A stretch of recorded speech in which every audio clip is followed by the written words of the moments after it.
Espace TV. Espace TV, le journal de 13h.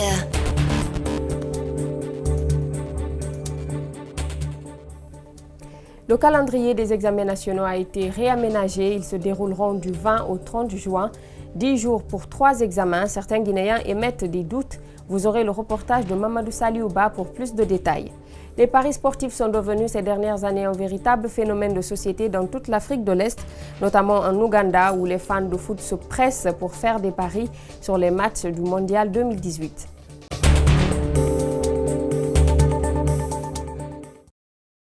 Merci de nous être fidèles. Bonsoir à tous et bienvenue dans cette édition d'information. Ce mercredi, les élèves de 6e abordent les épreuves avec 2 surveillants dans la salle au compte de l'examen d'entrée en 7e année. Un véritable concours qui s'annonce dur et facile selon les candidats. Mais avant de les voir devant leurs copies, intéressons-nous au nouveau calendrier des examens nationaux qui prévoit même que les candidats composent le dimanche. Reportage Mamadou Saliouba, Tierno Sadouba. Travailler jusqu'à la dernière minute. Cette année, aucun répit n'est donné aux candidats. Les différents examens commenceront ce mercredi pour finir le 30 juin, soit une période de 10 jours, au lieu de 26 prévus par l'ancien ministre de l'Éducation. Le certificat d'études primaires commence ce juin pour finir le 22, le BPC le 23 pour finir le 26 et le bac du 27 au 30 juin. Des examens sans repos. Pour ce directeur d'école, il n'y a pas de quoi s'inquiéter. L'examen ne se prépare pas à la veille de l'examen, mais plutôt l'examen se prépare chaque jour, de l'ouverture à la veille de l'examen. Nous estimons que nous avons travaillé les enfants, nous avons eu à achever le programme d'abord, à faire réviser, à donner intensément des cours de révision aux enfants et on pense vraiment qu'on est prêt. Ces candidats aussi ne trouvent rien d'anormal. Ils suivent des cours de remise à niveau dans toutes les matières et c'est déjà suffisant pour ces candidats de dire qu'ils sont prêts à affronter les épreuves et ils le démontrent au tableau. On révise bien à la maison et puis à l'école. On commence le cours de 9h jusqu'à 16h. Le problème pourrait être d'ordre technique avec la reconnaissance des salles d'examen pour les candidats au BPC et au bac, car ceux-ci doivent attendre que ceux de la 6e terminent leur examen. Mais techniquement et moralement, cet autre directeur assure qu'il n'y a aucun problème, Kaokari avait déjà tout préparé. Si l'examen d'entrée en 7e année finit le 21, à partir du 21, les numéros qui sont sur les tables sont déjà effacés. On met directement les numéros du BEPC. Et on découpe, n'est-ce pas, les noms des enfants, on les colle devant les salles. C'est rapide. Les candidats n'auront pas de difficulté non, à reconnaître. Aucunement, monsieur, aucunement.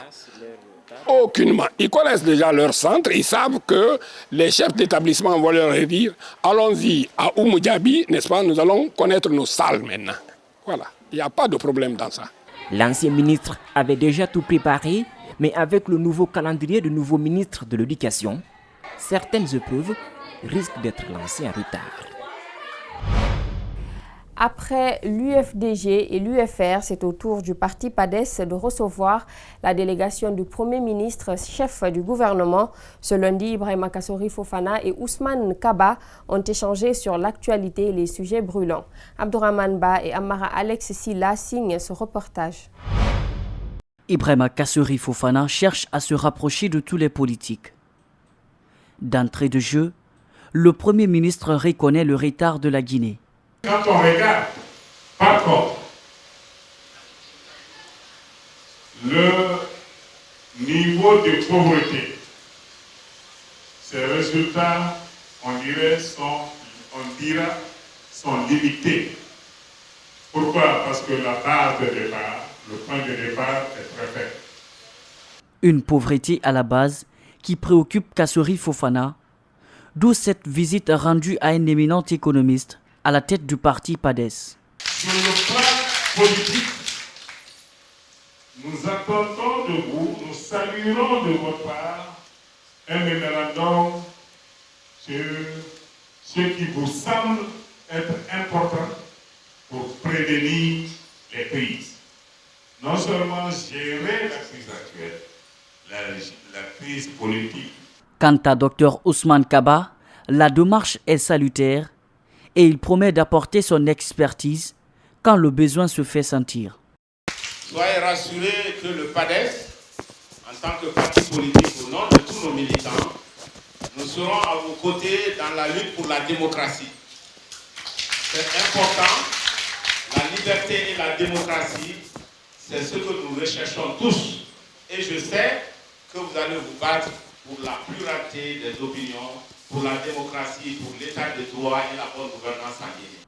Le Premier ministre Kassory Fofana, dans sa volonté de réussir sa mission, compte mettre tous les atouts à sa disposition, notamment la consultation des leaders politiques qui, pour la plupart, ont géré des postes de responsabilité.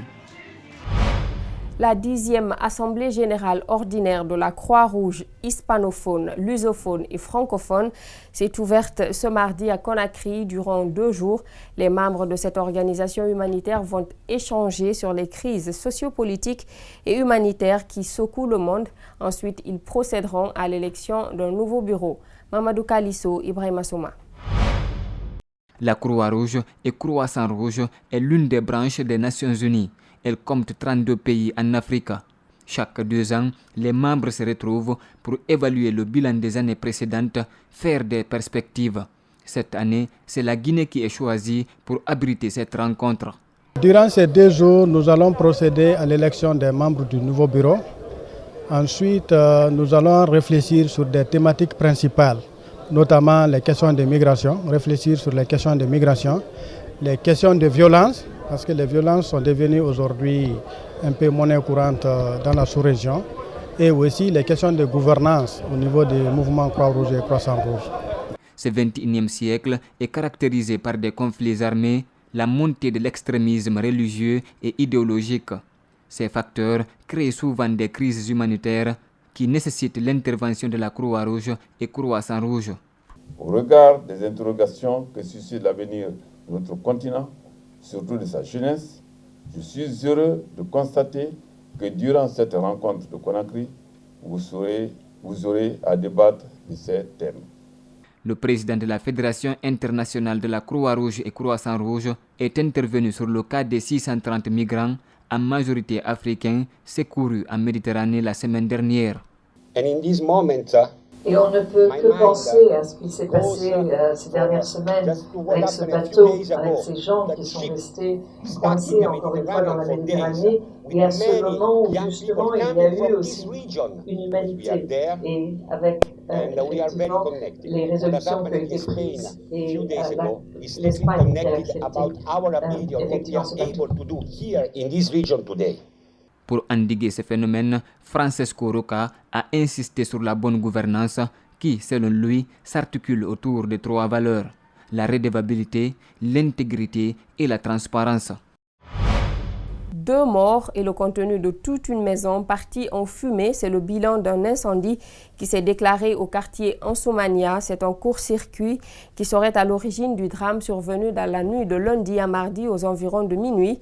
L'incendie s'est déclenché au salon. Ensuite, il s'est propagé dans toute la maison, selon les témoignages que notre équipe de reportage a recueillis. Makiso, Lamine Silla.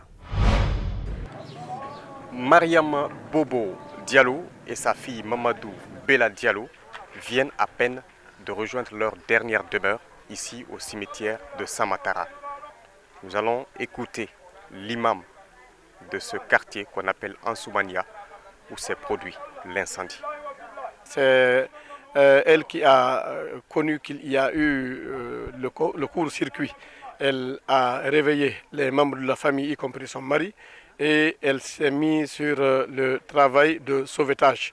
Malheureusement pour elle, elle a oublié que sa fille avec laquelle elle est calcinée était dedans, sortie alors que les flammes ont pris feu partout. Elle s'est rappelée de sa fille. Vous savez, entre la maman et son enfant, elle a trouvé qu'il faut qu'elle reparte pour essayer de sauver sa fille. Dans cette maison, tout est parti en fumée. Ici, nous sommes dans la chambre des 2 victimes et c'est sur ce matelas que le bébé de 3 ans était couché lorsque sa maman est revenue la sauver. De sa rentrée dans la chambre, elle ne ressortira plus jamais avec une âme parce que tout simplement engloutie par des flammes. Son mari reste affligé.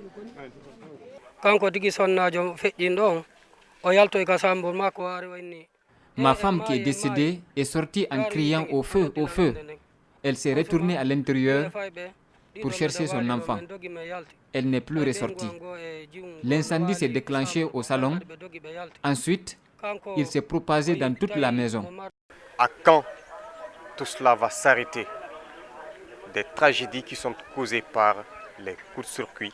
Il est temps que les autorités compétentes se lèvent pour prendre des dispositions nécessaires pour lutter contre ce mal qui a fini par ronger la société guinéenne.